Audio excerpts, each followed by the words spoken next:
Olá, eu sou a psicóloga Cleonaide e hoje eu estou trazendo para reflexão o tema comunicação perversa. A comunicação perversa, ela pode ocorrer entre pais e filhos, na relação conjugal, entre amigos e entre chefe também e subordinado. A comunicação perversa é um tipo de tortura psicológica exercida contra o outro com o intuito de subjugá-lo e tirar proveito da sua desestabilidade emocional. Tantas vezes, no ato de se comunicar, não observamos que o tipo de comunicação que nós estamos vivendo com o outro é uma comunicação perversa. Então, eu queria lhe dizer o seguinte, que o comportamento perverso é agir com o outro de forma desumana, insensível, malvada e também fria, tendo como objetivo dominar e controlar o outro. Agora eu quero lhe perguntar, como é que você reage quando a sua vontade é contrariada? Quando você vive qualquer experiência de frustração em relação aos outros? Você adota uma atitude de indiferença como um caminho de punição? Você é do tipo explosivo que quando você é contestado, aí você esmaga o outro, pontuando os defeitos e as limitações na hora de um conflito? Aproveita a oportunidade para mencionar o que você tem feito de maravilhoso para com a pessoa, para gerar nela culpa. Provocar vergonha é você aproveitar a oportunidade que essa pessoa está no ciclo de relacionamento com amigos, com parentes, com pessoas do trabalho e exatamente naquele momento você busca mostrar os defeitos desta pessoa. Isso é uma comunicação perversa. Então, a comunicação perversa tem a ver com um comportamento crítico o tempo todo, tem a ver com a ironia, sabe aquela gozação que a pessoa faz e diz eu estou apenas brincando, mas nessa brincadeira há um tom de diminuir a pessoa? Bem, todo projeto que gera desconforto para outra pessoa no sentido de ridicularização é uma comunicação perversa. Aí as insinuações, o silêncio total, o olhar altivo, suspiros excessivos, tudo isso é uma maneira de constranger, tudo isso é uma maneira de manter cativo o outro a uma situação que desestabiliza emocionalmente o outro. Agora, onde normalmente nós aprendemos o nosso modelo familiar é o principal caminho que nós adotamos na hora de reagir aos conflitos. O modo como nós vemos os pais funcionando dentro da casa diante de um conflito, ainda que a gente seja contra aquele comportamento, quando chega a nossa vez, a tendência natural é você repetir o modo como você via os seus pais administrando o conflito na casa. Mas eu quero lhe dizer que o desafio é reconstruir um novo modelo. Você não precisa ser igual ao seu pai. Você não precisa ser igual à sua mãe. Você pode criar um caminho de respeito, de amor e de consideração para com o próximo. Todas as vezes que uma pessoa ela utiliza um comportamento silencioso diante de um conflito, aí a pessoa se chateou com aquilo que aconteceu, aí a pessoa fica mudo, completamente mudo, leva dias sem falar com a pessoa. Isso é um comportamento de comunicação perversa. O sentimento que o comportamento do outro provocou é sempre um caminho positivo.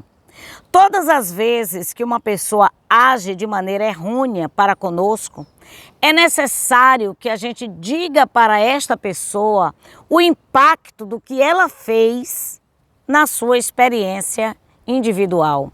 Ninguém deve sair da nossa presença depois de ter nos humilhado, nos tratado mal, ironizado, e ela passar ileso diante disso. É preciso que haja confronto, onde você tem a oportunidade de dizer para ela o que aquele comportamento provocou em você. E a pergunta máxima: como você gostaria de ser tratado?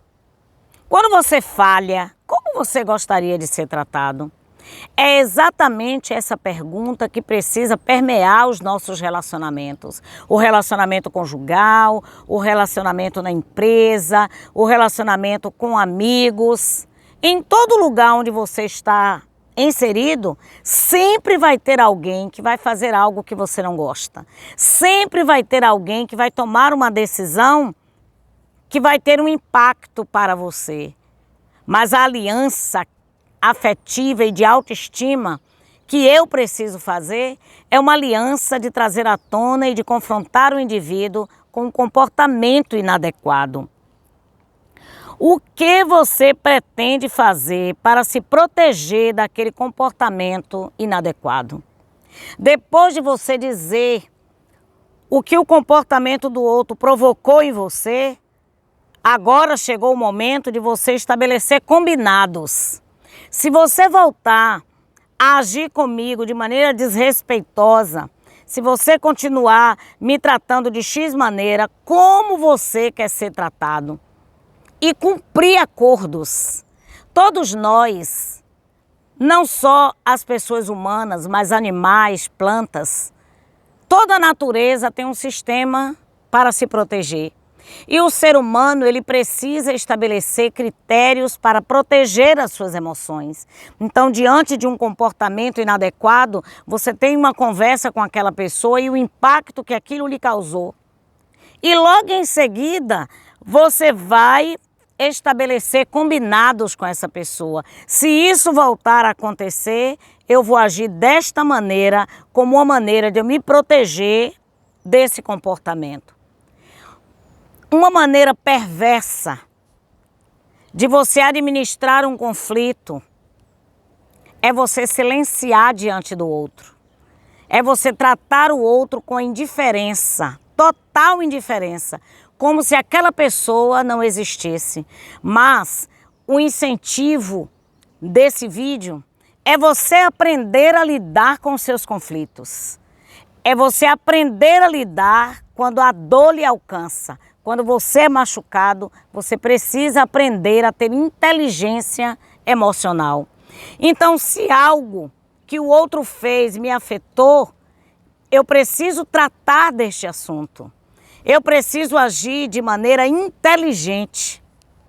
E quando você age assim, você não está apenas protegendo a sua emoção, protegendo a sua inteligência emocional, dando para você um suporte de saúde, mas você também está ensinando os seus filhos a como lidar com o conflito. Você está ensinando lá na empresa como essa pessoa deve lhe tratar no momento em que você fraquejar. Porque há em nós uma vulnerabilidade, em todos nós.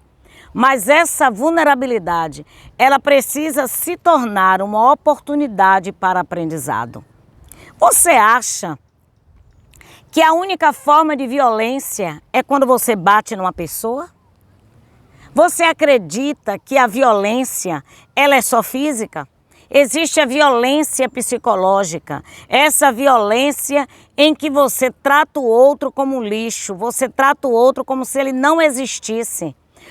Quando você descaracteriza uma pessoa, trata essa pessoa de maneira menor, cria uma situação de brincadeira em relação à falha daquela pessoa diante da família, dos amigos, você está esquecendo o lugar que aquela pessoa tem na sua vida.